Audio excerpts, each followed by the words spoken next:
ገራሚው ፍጥረታት አዞ። እስቲ ዛሬ ደግሞ ስለሱ እናያለን። ሰላም ቤተሰቦች፣ ሁሉ መልካም? ሰላም ወንድሜ፣ ሁሉ ሰላም አለን። አዞ በጣም ነው አፈጣጠሩ የሚገርምህ። ከ80 በላይ ጥርሶች አሉት። በጣም ጠንካራ የሚባሉ ጥርሶች ነው ያሉት አዞ። ጥርሱ በሆነ አጋጣሚ ቢወልቅ ተመልሶ ሌላ ጥርስ መተካት ይችላል አዞ።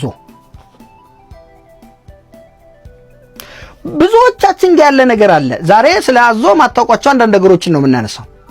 አዞ ምላስ የለውም ሲባል ሰምቻለሁ እኔ በእኛ ሀገር። እንደዚህ በቃ ምላስ የሌለው እንስሳ ሲባል አዞ ይባላል።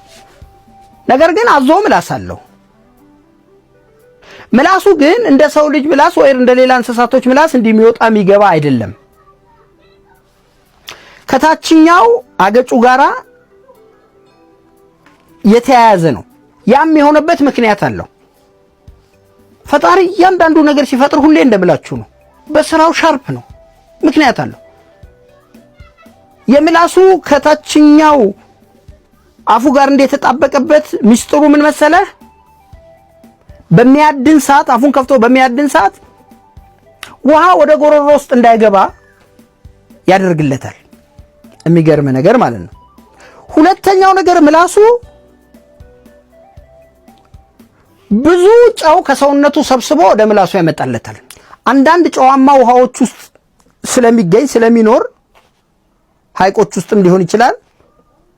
ጨዋማ ስለሚሆኑ የሚበላቸው የሚያድናቸው ነገሮች ጨው ስለሚኖራቸው በሰውነቱ ውስጥ በጣም ብዙ የጨው ክምችት አለ በአዞ ውስጥ። እነዚህ በምላሱ አማካኝነት ነው እነዛን ጨዎች እንዳለ ወደ ምላሱ ሰብስቦ የሚያመጣው ማለት ነው። እንግዲህ ተፈጥሮ የሰጠችው ጸጋ ነው ይሄ። ሌላው አዞ ሲዋኝ ባለመነጽሩ ነው። ባለመነጽር ነው፣ መነጽር አለው። ይሄን በተፈጥሮ የተሰጠው ነው። 3 የአይን ሽፋሽፍቶት ወይም ቆቦች አሉት። አንዱ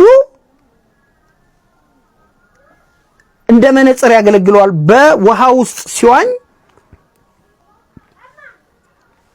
ምንም እንዳይቸገር ያደርገዋል። ሌላው ደግሞ በምሽት በጣም እንዲያይ ይረዳዋል። አዞ ሻርፕ አዳኝ ነው። አይኑ ወደዚህ ወደ ጭንቅላቱ አካባቢ ተጠግቶ ያለ ነው። በውሃ ውስጥ ሆኖ መተንፈሻውና አይኑ ወደ ላይ ስለሆነ ያለው አይቸገርም። እንዲህ ብሎ አድፍጦ ነው የሚጠብቀህ። እድሎችን ከሚጠቀሙ እንስሳዎች ውስጥ አንዱ አዞ ነው። ሌላው የጠንካራ ቆዳ ባለቤት ነው አዞ። በእርግጥ ውስጣዊ በኩል ስስ ነው። እሱን የሚያድኑት የሚጠቀሙት ይሄንን አካባቢው ነው፣ ስስ ስለሆነ ማለት ነው። ነገር ግን የላይኛው የቆዳው ጥንካሬ ቀለል ያሉ ጥይቶችን ሁሉ